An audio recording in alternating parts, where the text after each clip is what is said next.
राधे राधे। जय श्री कृष्ण, जय जय श्री सीताराम। मानस पीयूष बालकांड। सुनि समुझहि जन मुदित मन, मंजहि अति अनुराग। लहै चारि फल अछत तनु, साधु समाज प्रयाग। सुन लो, समझ लो, आपका मन हर्षित हो जाएगा। प्रयागराज या साधु समाज की संगति इतना अच्छा फल देते हैं, इतना अच्छा अनुराग पैदा करते हैं कि मिलते ही मोक्ष की प्राप्ति हो जाती है। बस अंतर इतना सा है कि प्रयागराज का सेवन करोगे, प्रयागराज में जाओगे तो मरने के बाद मोक्ष प्राप्त होगा। और साधु समाज की संगति करोगे, संतों की संगति करोगे, संतों के वचन सुनोगे, उनकी बातों को मानोगे तो तत्काल मन निर्मल हो जाएगा और तत्काल हृदय में वैराग्य प्राप्त हो जाएगा और मोक्ष की तरफ चल पड़ोगे। मतलब अंतःकरण तुरंत शुद्ध हो जाएगा। इसलिए साधु संगति सबसे बड़ी बताई गई है। संतों की संगति, संतों की वाणी सुनिए। अब इसके बाद क्या आता है?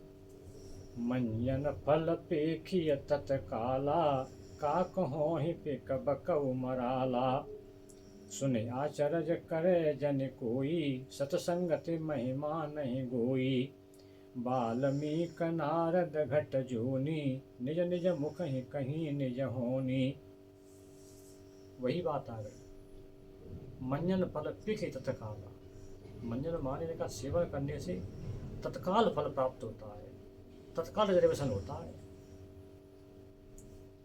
जैसे कि काक होए पिक, कौआ कोयल बन जाता है।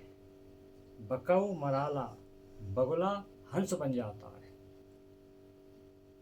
कौआ कठोर वचन बोलता है, हिंसा करता है, शकीले स्वभाव का होता है। कोयल मीठे वचन बोलती है और बड़ी सौम्य स्वभाव की होती है।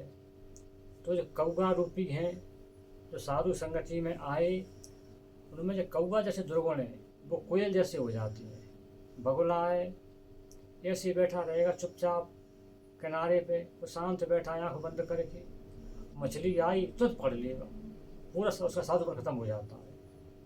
मतलब कितना हिंसक होता है, कितना कपटी होता है बगुला। लेकिन वो क्या बन जाता है? हंस बन जाता है। हंस दूध को पी जाता है, पानी छोड़ देता है। तो इस प्रकार बगुला हंस बन जाता है, कौआ कोयल बन जाता है इन साधुओं के वचनों से। इनमें किसी को आश्चर्य नहीं होना चाहिए। सत्संग की महिमा ही ऐसी कही गई है। राधा केली कुंज में आप जाइए, आप किसी भी निश्चय के होंगे, लेकिन वहाँ जाके आप राधा राधा बोलने ही लगोगे। तो सत्संग का प्रभाव है, गुरु की वाणी का प्रभाव है। आप वीडियो सुन लो, बस वीडियो सुनने से आपका मन निर्मल हो जाएगा, आप राधा राधा जपने लगोगे। अब क्या है कि वाल्मीकि जी, नारद जी और घटजोनी माने अगस्त्य जी ने अपने अपने मुख से अपनी अपनी कथा सुनाई है कि सत्संग के प्रभाव से हम कैसे हो गए। वाल्मीकि जी महाराज की कथा, चोरी करते थे, लूटपाट करते थे, जंगल में गए, उन साधुओं को घेर लिया जाके, रुको रुको रुको, क्यों, क्या बात है, तुम्हारे पास क्या है, सब दो मुझे, मैं घर लेके जाऊंगा, मेरे बच्चे मेरी पत्नी भूखे बैठे हैं, उनकी मुझे व्यवस्था करनी है। साधु बोले हम यहीं पर खड़े हैं, तुम घर जाके ये पूछ आओ पहले कि तुम्हारे पाप में से वो कुछ पाप ले लेंगे क्या। घर जाके पूछा, सबने मना कर दिया, बच्चों ने, पत्नी ने, तुम्हारे पाप को हम तो नहीं लेंगे। हम क्यों लेंगे, पाप तुम करते, हम थोड़ी करती हैं। लौट के आए, महाराज को तो ऐसे ऐसे कह रहे हैं, हमने कहा था वैराग्य प्राप्त हो गया, अब क्या करूं। तो संतों ने कहा कि तुम मरा मरा का जप करो और करते हो, जब तक हम लौट के नहीं आ जाएं, यहीं बैठे बैठे करते रहना। कई युग बीत गए, दीमकों ने बामी लगा दी, बामी में बंद हो गए, वही मरा मरा यानी राम राम राम राम जपते रहे। वही साधु लौट के फिर आए, तब उन्होंने कहा निकलो बामी से। बामी से बाहर निकले, जाओ तुम अब वाल्मीकि जी के नाम से महर्षि बने गए, भगवान की तुमको प्राप्ति हो, भगवान तुम्हारे यहाँ आएंगे, तुमको दर्शन देंगे।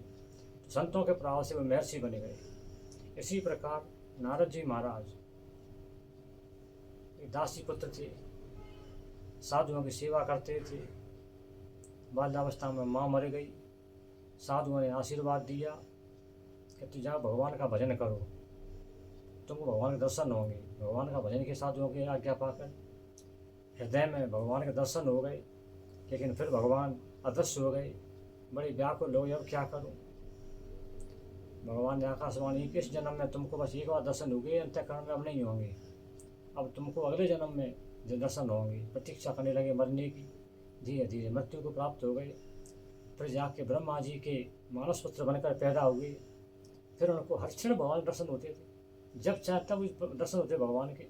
तो संतों की कृपा हुई नारद जी पर, तो नारद जी को भगवान की प्राप्ति हो गई। घटिजो नहीं वाल्मीकि जी, वाल्मीकि जी की कथा बड़ी विचित्र है।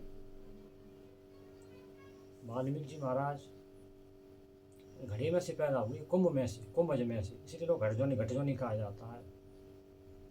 उर्वशी तैयार होके मेकअप करके अपने मित्र से मिलने के लिए जा रही थी। वरुण देव ने जाति उर्वशी को देख लिया, उसकी सुंदरता को देखकर मोहित हो गए कि मेरे पास आ जाओ, मेरे साथ शादी कर लो। उर्वशी ने कहा नहीं,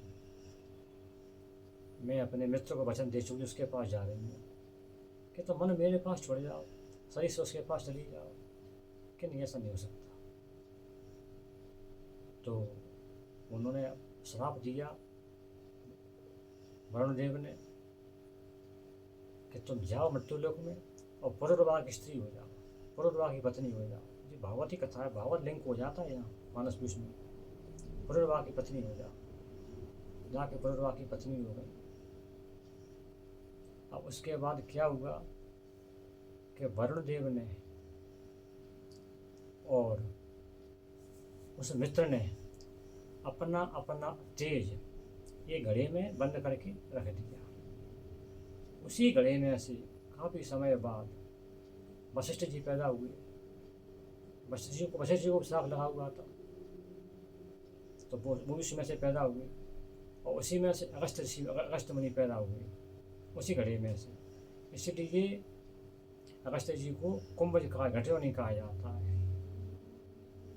तो जो संतों का प्रभाव था, वही प्रभाव अगस्त जी को मिला। वरुण देव संतों ने उसमें स्थापित किया, इसलिए इस घड़े से अगस्त जी पैदा हुए। तो इस प्रकार संतों की महिमा बताई कि संतों के प्रभाव से ही किसी को भक्ति मिलती है, भक्ति मार्ग पर चलता है, भगवान की प्राप्ति होती है, सारी जो मोक्ष प्राप्त होता है। ये इसमें बताया गया है कि प्रयागराज की महिमा और साधु समाज की महिमा। राधे राधे, जय श्री कृष्णा, जय जय श्री सीताराम। राधे राधे, जय श्री कृष्ण।